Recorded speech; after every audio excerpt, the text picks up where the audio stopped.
The first one is students go to school and the other is students go to the school.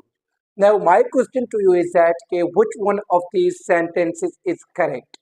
इन दोनों में से correct sentence कौन सा है? Let me tell you, the correct sentence is students go to school. हम school के साथ the use नहीं करते जब हम स्कूल का उसका जो अपना जो प्राइमरी पर्पस है, स्कूल का प्राइमरी पर्पस क्या है? टू इम्पार्ट एजुकेशन डिलीवर करना, एजुकेशन देना बच्चों को. तो अगर उस सेंस में यूज होता है school, so we won't be using the before school. तो हम स्कूल से पहले द यूज नहीं करेंगे.